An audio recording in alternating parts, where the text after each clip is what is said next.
Will Bitcoin continue to drop? If you're interested in knowing more about this, please keep watching. I currently have a short position on Bitcoin at Bybit, with a value of $1 million US. Currently, I am making a profit of over 31,000 US, which is approximately a 3% profit margin.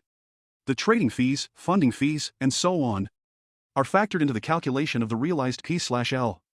If we convert this to Taiwanese dollars, it's around 970,000, which is very close to 1 MNTD.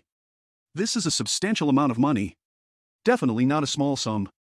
If you're also interested in trading, you're very welcome to check out the pinned comment below. Click the link below. By depositing $100 US and completing the KYC, you will immediately receive a Bitcoin contract position worth $1,000 US as a gift. It will be opened for you without any waiting time. If you profit, you can close the position and withdraw your coins. If you get a margin closeout or incur losses, it's not a problem, because these positions are given as a gift. This is truly unprecedented. We welcome you to click the link below. Now let's get back to the Bitcoin market. In fact, there is one thing we care about. From the current perspective, no doubt, the price dropped. How do we make a judgment? And where might our profit-taking level be for this position? How do we judge? Let's take a look. Actually, based on the current market, it is undoubtedly in a bearish trend. Since it is a bearish trend, we should definitely follow this trend and avoid going against it at all costs. Going against the trend will definitely not end well. We just had a live stream. It's 1 MNTD now. Okay, it has dropped a bit now and reached unrealized profits and losses of 1 MNTD. If we close the position now, we will make around 1 M1.02 MNTD. Okay. Let's go back to the chart. Currently, you can see that the highs are getting lower. And the same goes for the lows. In other words, it's forming lower highs and lower lows. It's a clear sign of a bearish trend.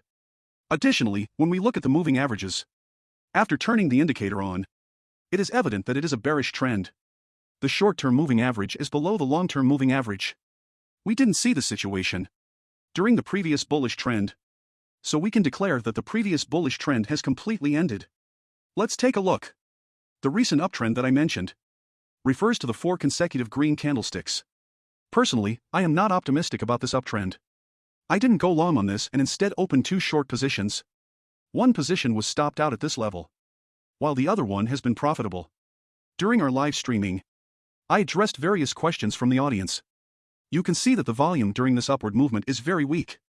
It's even difficult to distinguish it from the volume generated during the oscillations before it. Although the candlesticks show a strong upward movement, it's mainly due to the impact of market news. The volume hasn't kept up. Looking at the price and volume of this uptrend, it is indeed different from the previous ones we got. They are different in nature. That's why I didn't participate in this upward movement. Let's move on. We just talked about it. What trend is it? It's a bearish trend. So we should focus on short positions.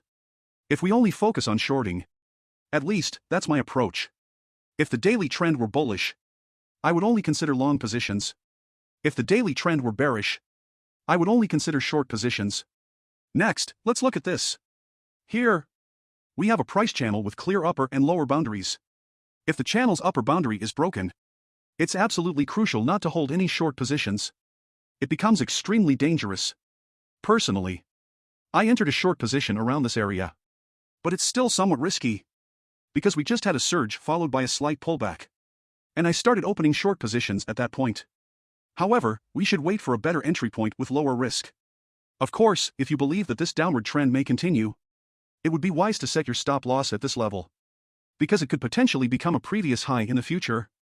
However, we cannot confirm it as a previous high yet, because we have a previous high here.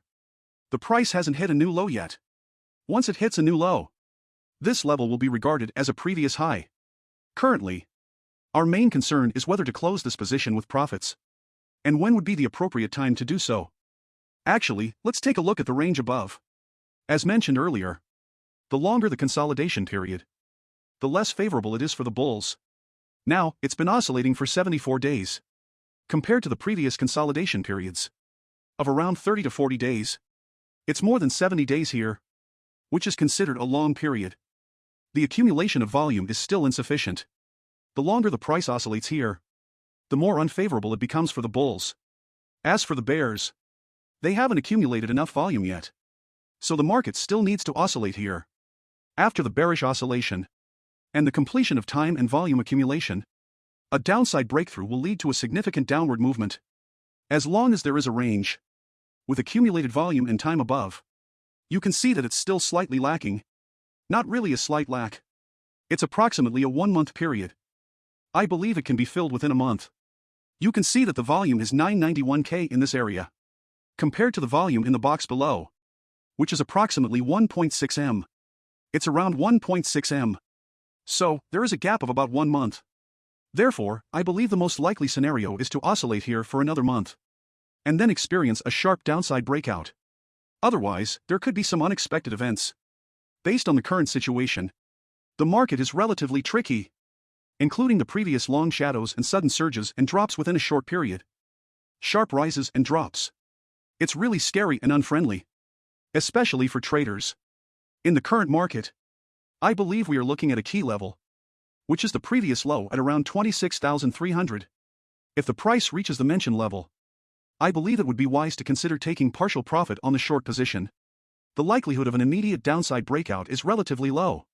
There is a higher probability of a continued consolidation after it hits the support level. While, as traders, we would prefer the price to drop below this level while holding our short positions. The current situation suggests that some more time is needed for accumulation. Opening a short position after a downside breakout is also a viable option. It's not too late to open a position then. Now, let's switch to the 4-hour time frame. From this perspective, we can observe an S/or reversal level. It serves as a resistance level over here. The price formed a double top pattern.